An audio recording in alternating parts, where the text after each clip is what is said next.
ଏହି ଗଣେଶ ପୂଜାରେ ଭଗବାନ ଗଣେଶଙ୍କୁ ଏମିତି କ'ଣ ଜିନିଷ ଅଛି ଯାହାକୁ ଚଢ଼ାଇଲେ ଆମର ମନସ୍କାମନା ଶୀଘ୍ର ପୂର୍ଣ୍ଣ ହୋଇଥାଏ। ତା ସହିତ ଆମେ ଜାଣିବା ଭଗବାନ ଗଣେଶଙ୍କୁ ଆମେ କେମିତି ପୂଜା କରିବା ଏବଂ ଭଗବାନ ଗଣେଶଙ୍କୁ କ'ଣ କ'ଣ ଅର୍ପଣ କଲେ ଗଣେଶଙ୍କର କୃପା ଆମକୁ ଶୀଘ୍ର ପ୍ରାପ୍ତ ହୋଇଥାଏ। ତା ସହିତ ଜାଣିବା ଭଗବାନ ଗଣେଶଙ୍କ ବିଷୟରେ ଅନେକ ଗୁଡ଼ିଏ ରୋଚକ କଥା। ସେଥିପାଇଁ ଆପଣମାନେ ଭିଡ଼ିଓଟିକୁ ଶେଷ ପର୍ଯ୍ୟନ୍ତ ଦେଖନ୍ତୁ। ଏହା ପୂର୍ବରୁ ଯଦି ଆପଣମାନେ ବି ପ୍ରଭୁ ଗଣେଶଙ୍କୁ ଭଲ ପାଉଥାନ୍ତି ତେବେ ଭିଡ଼ିଓଟିକୁ ଲାଇକ୍ କରି ଚ୍ୟାନେଲଟିକୁ ସବସ୍କ୍ରାଇବ୍ କରିଦିଅନ୍ତୁ। ଦେଖନ୍ତୁ, ଚଳିତ ବର୍ଷର ଗଣେଶ ପୂଜା 27 ଅଗଷ୍ଟକୁ ପଡ଼ୁଅଛି ଏବଂ ଏହି ଦିନ କେତେ ସବୁ ଦୁର୍ଲଭ ସଂଯୋଗ ମଧ୍ୟ ବନୁଅଛି। ଏହି ଗଣେଶ ପୂଜା ଦିନ ଅନେକ ଗୁଡ଼ିଏ ଶୁଭ ଯୋଗର ନିର୍ମାଣ ହେବାକୁ ଯାଉଅଛି। ରୀତି ସିଦ୍ଧି ଯୋଗ, ଆୟୁଷ୍ମାନ ଯୋଗ, ମହାଲକ୍ଷ୍ମୀ ଯୋଗ, ଯେମିତି ପୁରା 62 ପ୍ରକାରର ଶୁଭ ଯୋଗର ନିର୍ମାଣ ହେବାକୁ ଯାଉଅଛି। ତ ଏହି ଗଣେଶ ପୂଜା ଦିନ ଆପଣ କେଉଁ ଉପାୟ କଲେ କିମ୍ବା ପ୍ରଭୁ ଗଣେଶଙ୍କୁ କେଉଁ ଜିନିଷ ଅର୍ପଣ କଲେ ଆପଣଙ୍କର ମନସ୍କାମନା ଶୀଘ୍ର ପୂର୍ଣ୍ଣ ହେବ ଏବଂ ଆପଣଙ୍କର ସମସ୍ତ ମନର ଦୁଃଖ ଏବଂ କଷ୍ଟ ଶୀଘ୍ର ଦୂର ହେବ ଏବଂ ପୁରା ବର୍ଷ କେବେ ବି ଧନ ଅର୍ଣ୍ଣର କମି ହେବ ନାହିଁ। ଦେଖନ୍ତୁ, ପ୍ରଭୁ ଗଣେଶ ହେଉଛନ୍ତି ଅଗ୍ରପୂଜ୍ୟ। ଯେକୌଣସି ବି ଦେବତାଙ୍କୁ ଆପଣ ପୂଜା କରନ୍ତୁ ନା କାହିଁକି, ପ୍ରଥମେ ଆପଣ ପ୍ରଭୁ ଗଣେଶଙ୍କର ହିଁ ପୂଜା କରିଥାନ୍ତି। ଗଣେଶଙ୍କର ପୂଜା ବିନା କୌଣସି ଦେବତାଙ୍କର ପୂଜା ଅସମ୍ଭବ ଅଟେ। ତେବେ ଆପଣମାନଙ୍କୁ ବି ଜାଣି ରଖିବା ଉଚିତ କି ପ୍ରଭୁ ଗଣେଶଙ୍କୁ ଆପଣ କେମିତି ପ୍ରସନ୍ନ କରିପାରିବେ। ପ୍ରଭୁ ଗଣେଶଙ୍କୁ ଆପଣ କ'ଣ ଅର୍ପଣ କରିପାରିବେ ଯାହାଦ୍ୱାରା ପ୍ରଭୁ ଗଣେଶ ଶୀଘ୍ର ପ୍ରସନ୍ନ ହେବେ। ଦେଖନ୍ତୁ, ଭଗବାନ ଗଣେଶ ହେଉଛନ୍ତି ଦୁରୁବା ପ୍ରିୟ। ଦୁରୁବା ମାନେ ଦୁବ ଘାସ। ଦୁବ ଘାସକୁ ଆପଣ ଭଗବାନ ଗଣେଶଙ୍କୁ ଚଢ଼ାନ୍ତୁ। କେମିତି ଚଢ଼ାଇବେ ନା, କେତେ ଗୁଡ଼ିଏ ଦୁବ ସଂଗ୍ରହ କରିବେ। 7 ଗୋଟି ଦୁବକୁ ଆପଣ ଗୁଡ଼ାଇ ଦେବେ, ମାନେ 6ଟି ଦୁବ ଥିବ ଆଉ ଗୋଟିଏ ଦୁବକୁ ଆପଣ ଗୁଡ଼ାଇ ଦେବେ। ଏହା ହେଉଛି ଗୋଟିଏ କେରା। ଏମିତି 7 କେରା ଦୁବ ଆପଣ ପ୍ରସ୍ତୁତ କରି ଭଗବାନ ଗଣେଶଙ୍କୁ 7 କେରା ଦୁବ ଅର୍ପଣ କରିବେ।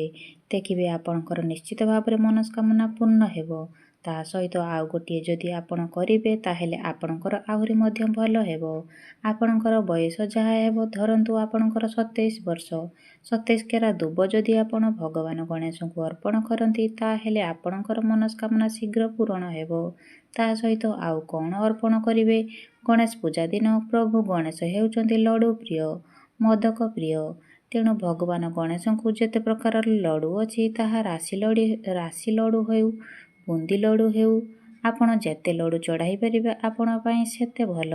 ତ ଆପଣ କେତେ ଗୋଟି ଲଡ଼ୁ ଚଢ଼ାଇବେ? ଏମିତିରେ ତ 6ରୁ 7ଟି ଲଡ଼ୁ ଚଢ଼ାଇଲେ ଆପଣଙ୍କ ପାଇଁ ଭଲ।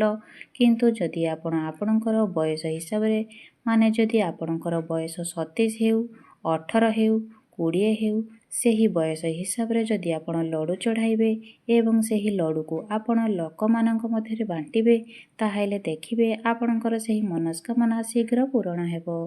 ଆପଣ ଯେଉଁ ମନସ୍କାମନା ନେଇ ପ୍ରଭୁ ଗଣେଶଙ୍କର ପୂଜା କରୁଛନ୍ତି ତାହା ନିଶ୍ଚିତ ଭାବରେ ଶୀଘ୍ର ପୂର୍ଣ୍ଣ ହେବ।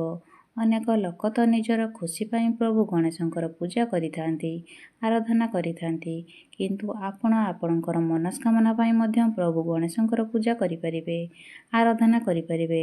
ସନ୍ତାନର କାମନା ଥାଉ ଯଦି ଆପଣଙ୍କ ବିଦ୍ୟାର ସଫଳତା ପାଇବାକୁ ଚାହୁଁଛନ୍ତି ତାହେଲେ ପ୍ରଭୁ ଗଣେଶଙ୍କର ମଧ୍ୟ ପୂଜା କରିପାରିବେ। ଯଦି ଆପଣଙ୍କର ଆର୍ଥିକ ସମସ୍ୟା ଅଛି, ଚାକିରିର ସମସ୍ୟା ଅଛି, ତେବେ ନିଶ୍ଚିତ ଭାବରେ ଆପଣ ମାନସିକ କରନ୍ତୁ ଏବଂ ପ୍ରଭୁ ଗଣେଶଙ୍କର ପୂଜା କରନ୍ତୁ। ଆପଣଙ୍କର ସେହି ମନସ୍କାମନା ନିଶ୍ଚିତ ପୂର୍ଣ୍ଣ ହେବ। ସେହିପରି ପ୍ରଭୁ ଗଣେଶଙ୍କର ନାଲି ରଙ୍ଗର ପୁଷ୍ପ ଅତ୍ୟନ୍ତ ପ୍ରିୟ ଅଟେ। ତେଣୁ ଯେତେବେଳେ ଆପଣ ପ୍ରଭୁ ଗଣେଶଙ୍କର ପୂଜା କରିବେ, ଯେତେ ବି ନାଲି ରଙ୍ଗର ଫୁଲ ଅଛି ତାହାକୁ ଆପଣ ପ୍ରଭୁ ଗଣେଶଙ୍କୁ ଅର୍ପଣ କରନ୍ତୁ। ଆପଣଙ୍କର ମଙ୍ଗଳ ହେବ। ସେହିପରି ଆପଣମାନେ ଯଦି ଚାହୁଁଥାନ୍ତି ଆପଣଙ୍କର ଜୀବନରେ ସୁଖ ସମୃଦ୍ଧି ଆସୁ, ତେଣୁ ଆପଣ ପ୍ରଭୁ ଗଣେଶଙ୍କର ପୂଜା ସମୟରେ ପ୍ରଭୁ ଗଣେଶଙ୍କୁ ଘିଅ ଏବଂ ଗୁଡ଼ ଅର୍ପଣ କରନ୍ତୁ। ସେହିପରି ଯଦି ଆପଣ ଆପଣଙ୍କ ଜୀବନରେ ଶାନ୍ତି ଚାହୁଁଥାନ୍ତି ତେବେ ଆପଣ ପ୍ରଭୁ ଗଣେଶଙ୍କୁ ପାନ ସୁପାରି ଅର୍ପଣ କରନ୍ତୁ। ପାନ ସୁପାରି କ'ଣ ନା, ଗୋଟେ ପାନପତ୍ର ଆଣିବେ, ସେହି ପାନପତ୍ରରେ ଚନ୍ଦନ ଲଗେଇକି କେତୋଟି ଭଙ୍ଗା ଗୁଆ, ଗୁଜୁରାତି ଏବଂ ଲବଙ୍ଗ ଦେଇକି ସେହି ପାନକୁ ଆପଣ ଭଗବାନ ଗଣେଶଙ୍କୁ ଅର୍ପଣ କରନ୍ତୁ। ପୁଷ୍ପାଞ୍ଜଳି ପରେ ଆପଣ ଏହି ଜିନିଷଟିକୁ କରିପାରିବେ। ଏହା କରିବା ଦ୍ୱାରା ଆପଣଙ୍କ ଜୀବନରେ ଶାନ୍ତି ପ୍ରାପ୍ତି ହେବ। ସେହିପରି ଯଦି ଆପଣମାନେ ବ୍ୟବସାୟରେ ଉନ୍ନତି କରିବାକୁ ଚାହୁଁଥାନ୍ତି ତ ଗଣେଶ ପୂଜା ଦିନ ସମୟରେ ଭଗବାନ ଗଣେଶଙ୍କୁ ଯେଉଁ ଦୁବ ଅର୍ପଣ କରିବା ପାଇଁ ମୁଁ ଆପଣଙ୍କୁ କହିଲି, ଆପଣ ଦୁବ ଅର୍ପଣ କରନ୍ତୁ ଏବଂ ଦୁବ ଅର୍ପଣ କରିବା ସମୟରେ ଆପଣ ଗୋଟେ ପାତ୍ରରେ ହଳଦୀ ପାଣି କରିକି ସେହି ହଳଦୀ ପାଣିରେ ଦୁବକୁ ବୁଡ଼େଇକି ଭଗବାନ ଗଣେଶଙ୍କୁ ଅର୍ପଣ କରନ୍ତୁ। ଦେଖିବେ ଆପଣଙ୍କର ବ୍ୟବସାୟରେ ଉନ୍ନତି ହେବ, ସଫଳତା ମିଳିବ।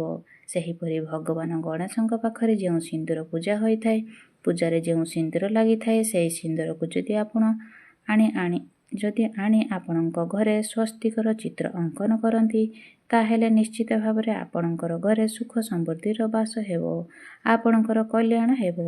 ଏହି କେତୋଟି ଭଲ ଭଲ ଉପାୟ ଆପଣ ଗଣେଶ ପୂଜା ସମୟରେ କରନ୍ତୁ। ନିଶ୍ଚିତ ଭାବରେ ଆପଣଙ୍କ ଜୀବନରେ ସଫଳତା ପ୍ରାପ୍ତି ହେବ। ସେହିପରି ଭଗବାନ ଗଣେଶଙ୍କର କେଉଁ ଫଳ ଅତ୍ୟନ୍ତ ପ୍ରିୟ? ଏମିତିରେ ତ ଆପଣ ଯେତେ ପ୍ରକାରର ଫଳ ଅଛି ଆପଣ ଭୋଗ ଲଗେଇ ପାରିବେ, କିନ୍ତୁ ଭଗବାନ ଗଣେଶଙ୍କର ସବୁଠାରୁ ପ୍ରିୟ ହେଉଛି କଦଳୀ। ତେଣୁ ଭଗବାନ ଗଣେଶଙ୍କୁ କଦଳୀର ଭୋଗ ଲଗାନ୍ତୁ। ଏହାପରେ ଯେତେବେଳେ ଗଣେଶ ପୂଜା ହୋଇଥିବ, ଆପଣମାନଙ୍କୁ ମୁଁ ଗୋଟିଏ ମନ୍ତ୍ର କହୁଛି। ସେହି ସମୟରେ ଆପଣ ମନ୍ତ୍ରକୁ 108 ଥର ପାଠ କରନ୍ତୁ। ଏହା କରିବା ଦ୍ୱାରା ଆପଣଙ୍କର ଯାହାବି କିଛି ଇଚ୍ଛା ଅଛି, ଯାହାବି କିଛି ମନସ୍କାମନା ଅଛି, ତାହା ପୂରଣ ହେବ। ମନ୍ତ୍ରଟି ହେଉଛି ଓଁ ଗଂ ଗଣପତୟେ ନମଃ।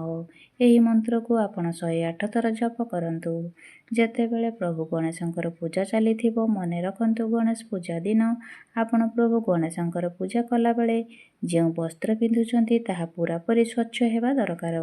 ତାହା ନୂଆ ନହେଲେ ଚଳିବ, ପୁରୁଣା ହେଲେ ବି ଚଳିବ, କିନ୍ତୁ ସ୍ୱଚ୍ଛ ହୋଇଥିବା ଦରକାର। ସେହି ପୋଷାକ ପିନ୍ଧିକରି ଆପଣ କେବେ ହେଲେ ଶୌଚ ଆଦି କର୍ମ କରିବେ ନାହିଁ। ତେବେ ଗଣେଶ ପୂଜା କଲାବେଳେ ଆପଣ କେଉଁ ରଙ୍ଗର ବସ୍ତ୍ର ପିନ୍ଧିକରି ଯିବେ ପୂଜାକୁ? ଦେଖନ୍ତୁ, ପ୍ରଭୁ ଗଣେଶଙ୍କର ପ୍ରିୟ ରଙ୍ଗ ହେଉଛି ସବୁଜ ରଙ୍ଗ, ଲାଲ ରଙ୍ଗ ଏବଂ ହଳଦିଆ ରଙ୍ଗ। ତେଣୁ ଏହି ତିନୋଟି ରଙ୍ଗର ବସ୍ତ୍ର ପିନ୍ଧିକରି ଯିବା ପାଇଁ ଚେଷ୍ଟା କରନ୍ତୁ। ଆପଣମାନେ ନାଲି ରଙ୍ଗର ବସ୍ତ୍ର କିମ୍ବା ହଳଦିଆ ରଙ୍ଗର ବସ୍ତ୍ର କିମ୍ବା ସବୁଜ ରଙ୍ଗର ବସ୍ତ୍ର ପିନ୍ଧିକରି ଆପଣ ପ୍ରଭୁ ଗଣେଶଙ୍କର ପୂଜାକୁ ଯାଇପାରିବେ। ଏହାପରେ ପ୍ରଭୁ ଗଣେଶଙ୍କର ପୂଜା କରିସାରିବା ପରେ, ପୁଷ୍ପାଞ୍ଜଳି ଦେଇସାରିବା ପରେ ଆପଣମାନେ ତ ଭୂମିରେ ମୁଣ୍ଡ ଲଗାଇ ପ୍ରଣାମ କରନ୍ତୁ। ତେବେ ବନ୍ଧୁମାନେ, ଯଦି ଆପଣମାନଙ୍କୁ ମୋର ଏହି ଭିଡ଼ିଓଟି ଭଲ ଲାଗିଥାଏ, ତେବେ ଭିଡ଼ିଓଟିକୁ ଲାଇକ୍ କରି ଚ୍ୟାନେଲଟିକୁ ସବସ୍କ୍ରାଇବ୍ କରିଦେବେ।